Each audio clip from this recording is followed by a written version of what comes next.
பழனி பாபாவிற்கு மணிமண்டபம் கட்டித்தர வேண்டும் அப்படின்னு சொல்லிட்டு இந்திய தேசிய லீக் வந்து ஒரு தமிழக அரசுக்கு ஒரு கோரிக்கை வைத்திருக்கிறார்கள். அந்த கோரிக்கையில அவங்க சொல்றது என்ன அப்படின்னு சொன்னா, தமிழகம் மட்டுமல்லாமல் உலகம் முழுவதும் பாதிக்கப்பட்ட அனைத்து தரப்பு மக்களின் குரலாக இருந்தாராம். அந்த பாசிசத்தை எல்லாத்தையும் அழிச்சு அதுக்காக தன்னையே அர்ப்பணித்து கொண்டாராம் அவரு.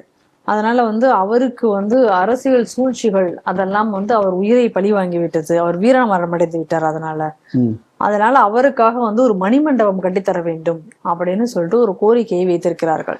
இந்த மாதிரி வந்து ஒரு கோரிக்கையை தைரியமாக பொதுத்தளத்தில் வந்து வைக்கிறாங்க அப்படின்னா, இஸ்லாமிய அடிப்படைவாதம், இஸ்லாமிய பயங்கரவாதம் வெளிப்படையாக நாங்கள் அடிப்படைவாதிகள் தான், நாங்கள் பயங்கரவாத செயலில் ஈடுபடுவோம், உன்னால முடிஞ்சா பாரு அப்படின்னு அரசாங்கத்துக்கு சவால் விடுவது தான் இந்த மாதிரியான விஷயம். ஒண்ணு, அரசாங்கத்துக்கு சவால் விடுகிறார்கள் என்பதை விட இந்த மாதிரியான கோரிக்கைகளை வைக்கிறாங்க, அதுக்கு சமுதாயத்துல எவனும் நம்மளை வந்து ஒன்றும் செய்ய மாட்டான் அப்படிங்கக்கூடிய ஒரு தைரியம் வருகிறது என்றால், சமுதாயம் வந்து கிள்ளிக்கீரையாக மாறிவிட்டது. சமுதாயம் ஒரு சொரணை கட்ட, ஒரு சூடு கட்ட, இன்னும் சொல்ல போயாச்சுன்னா தனக்கு வரக்கூடிய ஆபத்துக்களை பற்றி கவலைப்படாமல் எருமமாட்டு சமுதாயமாக மாறிவிட்டது என்ற ஒரு நம்பிக்கை இருக்கிறதுனால தான் இந்த கோரிக்கை வருகிறது. யோசிச்சு பாருங்க, இந்த மாதிரியான கோரிக்கை ஏன் இவ்வளவு ஈஸியா சொல்ல முடியுது? இப்ப சமீபத்துல சித்திக்குன்னு ஒருத்தனுக்கு இப்போ வந்து விஜய் அரசு வந்த உடனே எனக்கு தெரிஞ்சு இந்த 16ஆம் தேதி ஜூன் மாசம் என்னவோ வந்து 3 மாசம் பரவல் கொடுத்தாங்க. யார் அந்த சித்திக் அப்படின்னு பார்த்தீங்க அப்படின்னு சொன்னா, டாக்டர் ஸ்ரீதரை கொன்னவன். அந்த கேஸ்ல அவனுக்கு லைஃப் கன்விக்ட். இது தவிர நம்ம பார்த்தோம் அப்படின்னு சொன்னோம்னா, மெட்ராஸ் கமிஷன் ஆஃபீஸில் குண்டு வச்சான், அதுக்கப்புறம் விக்டோரியா ஹாஸ்டல் திருவள்ளிக்கேணில் குண்டு, அதுக்கப்புறம் திருச்சி கண்டோன்மெண்ட்ல போலீஸ் ஸ்டேஷனில் குண்டு, அதுக்கப்புறம் கோயம்புத்தூர்ல எங்கேயோ ரயில்வே ஸ்டேஷனில் ஏதோ குண்டு, அப்புறம் வந்து பையங்காடி கேரளாவில், அதுக்கப்புறம் அந்த பக்கம் காசர்கோட்லேயும் ஏதோ ஒரு ரயில்வே அட்டாச்மெண்ட்லேயோ போலீஸ் அட்டாச்மெண்ட்லேயோ எங்கேயோ குண்டு வச்சான். இந்த எல்லா கேஸ்லையும் அவன் கன்விக்டட். அதுக்கப்புறம் இதே ஆள் கோயம்புத்தூர் பாம் பிளாஸ்ட்லயும் அவன் வந்து கன்விக்ட் ஆயிருக்கான். அப்போ நல்லா தெரிஞ்சுக்கணும், பிப்ரவரி மாசம் 14ஆம் தேதி 1998ஆம் வருஷம் அங்க அக்யூஸ்ட், அதுல கன்விக்ட் ஆறான் எங்க கோயம்புத்தூர் கேஸ்ல. அதுக்கப்புறம் 99ஆம் வருஷம், ஏன்னா கேஸ் நடந்துகிட்டு இருக்கும்போது தலைமை வந்து வெளில வந்தாச்சு பெயில்ல, நல்லா தெரிஞ்சுக்கணும். அப்புறம் வந்து பிப்ரவரி மாசம் முதல் வாரத்துல வந்து டாக்டர் ஸ்ரீதர் படுகொலை திருச்சியில. அதுக்கு அடுத்தது மே மாசத்துக்கிட்ட இந்த வரிசையான இந்த குண்டு வெடிப்புகள்லாம். அப்படி சீசன்டா வரிசையா பண்ணிக்கிட்டே வரான். அப்ப இவனுக்கு வந்து இந்த ஜோசப் விஜய் அரசு விடுதலை கொடுத்தது மட்டும் இல்லாம, இந்த விடுதலை நடந்த அடுத்த ஒரு 15 நாளைக்குள்ள முஸ்லீம் லீகுக்குள்ள செயற்குழு நடக்குது. இந்த முஸ்லீம் லீக் செயற்குழுல தீர்மானம் போடுறான் என்னன்னா, பலகாலமாக ஜெயிலுக்குள்ள இருக்கக்கூடிய 25 இஸ்லாமிய பயங்கரவாதிகளை நம்ம வந்து ஒண்ணு வெளியில விடணும், முன் விடுதலை செய்ய வேண்டும், இல்லைன்னா நீண்ட நாள் பரோலில் வெளியில விட வேண்டும். இந்த கோரிக்கையை வந்து துலுக்கு லீக் தீர்மானம் போடுது. இதுக்கு முன்னாடி மைனாரிட்டி அஃபேர்ஸ் மினிஸ்டரா இருக்கக்கூடிய ஒரு ஷாஜஹான் சிறை முன் விடுதலை இதெல்லாம் பண்ண வேண்டியது என்னன்னா லா டிபார்ட்மெண்ட் தான் பண்ணணும். ஆமா, இந்த தீர்மானம் போடுறதுக்கு 30 நாள் முன்னாடி 25 ஆண்டுகளாக ஜெயிலில் இருப்பவர்களை எல்லாம் வெளியில விடுவதற்காக நாங்கள் இப்பொழுது வந்து அதற்கான ஏற்பாடுகளை செய்து வருகிறோம்னு சம்பந்தம் இல்லாத ஷாஜஹான் சொல்றான்.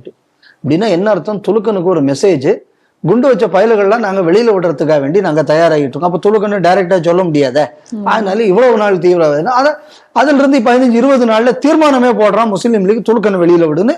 ஆனா இந்த இவ்வளவு நடக்கிற இந்த தீர்மானம் போடக்கூடியதுக்கு முன்னாடி அரசாங்கமே ஒருத்தனை வெளியிலேயே விட்டுருச்சு, இந்த தீர்மானத்துக்கு முன்னாடியே விட்டுவிட்டான். அப்ப என்ன அப்படின்னா, நாங்க சொல்லித்தான் விட்டான்னு சொல்றதுக்காக வேண்டி ஒரு ஃபார்மாலிட்டிக்கு தீர்மானம், துலுக்க பயங்கரவாதி எல்லாம் வெளியில விடுறவங்க கூடிய விஷயம் மக்கள்கிட்ட போய் சேர்றதுக்கு அமைச்சருக்குள்ள அறிவிப்பு.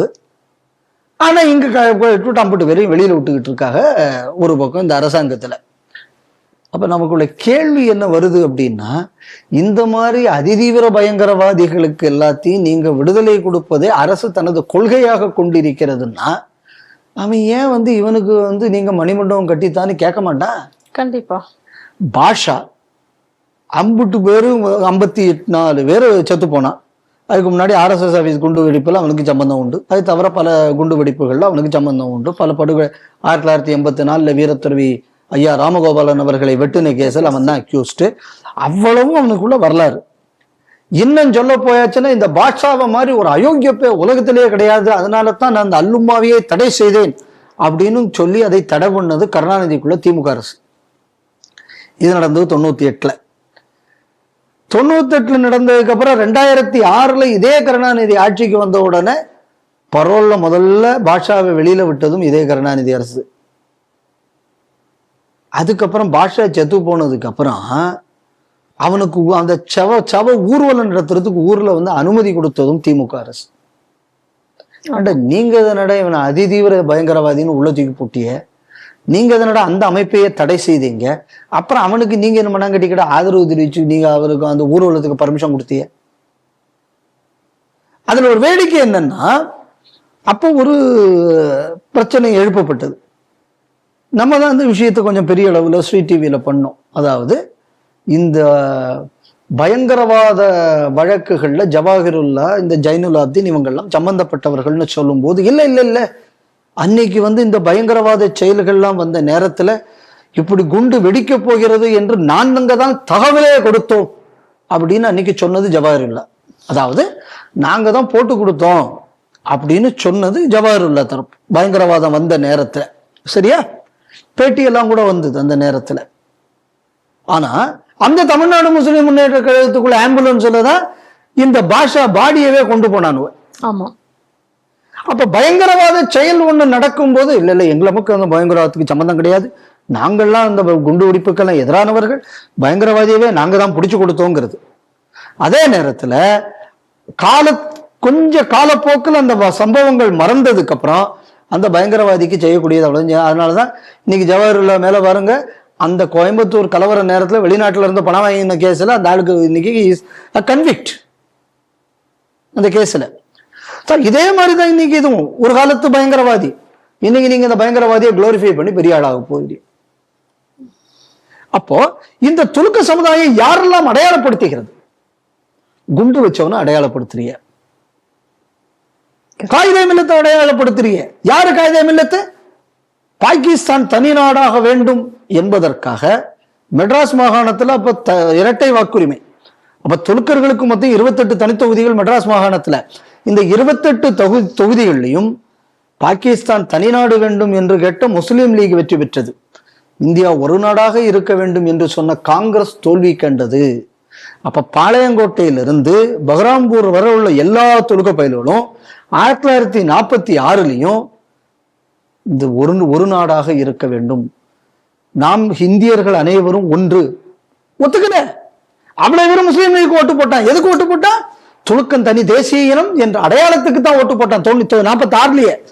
அதை செய்தது காயிதே மில்லத்து. அந்த காயிதே மில்லத்து உங்களுக்கு முன்னோடி.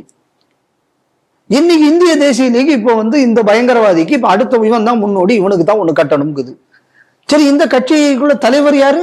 தட்டா ஜெய் ரஹீம். இவர் யாரு? 3 ரயில்ல குண்டு வச்ச கேஸ். சுப்ரீம் கோர்ட்ல போய் அக்யூட்டல் வாங்கிட்டு வந்தாரு ஒரு டெக்னிக்கல் கிரவுண்ட்ல.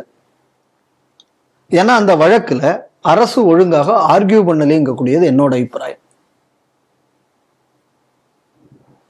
அப்படிப்பட்ட ஒரு ஆளு 3 ரயில்ல குண்டு வச்ச ஒரு கேஸ்ல ஒரு அக்யூஸ்ட், கீழ்கோர்ட்ல எல்லாம் கன்விக்ட், மேல மட்டும்தான் அவருக்கு அங்க அக்யூட்டல் ஆகுது. இப்படிப்பட்ட ஒருத்தர் இன்னைக்கு இந்த மாதிரியான ஒரு கோரிக்கையை வைக்கிறாரு. இந்த கோரிக்கையை வைக்க என்ன தைரியம் இருக்கு பாருங்க. இந்த மாதிரி குண்டு வச்சதுக்கு அப்புறமும் தைரியமா ஒரு கட்சியை தொடங்கி இந்த சமுதாயத்துல நடமாடுறாங்க அப்படின்னு சொன்னா இந்த சமுதாயம் எப்படிப்பட்ட ஒரு சமுதாயமாக இருக்கு? இந்த கோரிக்கை வர்றதுக்கு காரணமே அதுதான். நீ பயங்கரவாதியா இருப்ப, அதுக்கப்புறம் உனக்கு ஓடி போய் குண்டு வைக்க முடியாத வயசு வந்துருச்சா, அரசியல் தலைவர் ஆயிடு. So transition from terrorist to politician. So சொல்லுவாங்க politics is an asylum for scoundrels. தமிழ்நாட்டில் அது அப்படி இல்லை. It is not an asylum for scoundrels. It is an asylum for terrorism. இல்ல, it is a stepstone to become a politician. Terrorism is a stepstone to leadership. இந்த ஒரு நிலை இன்று தமிழகத்தில் இருக்கிறது என்பதைத்தான் இந்த டிமாண்ட் காட்டுகிறது அப்படின்னு நான் நினைக்கிறேன்.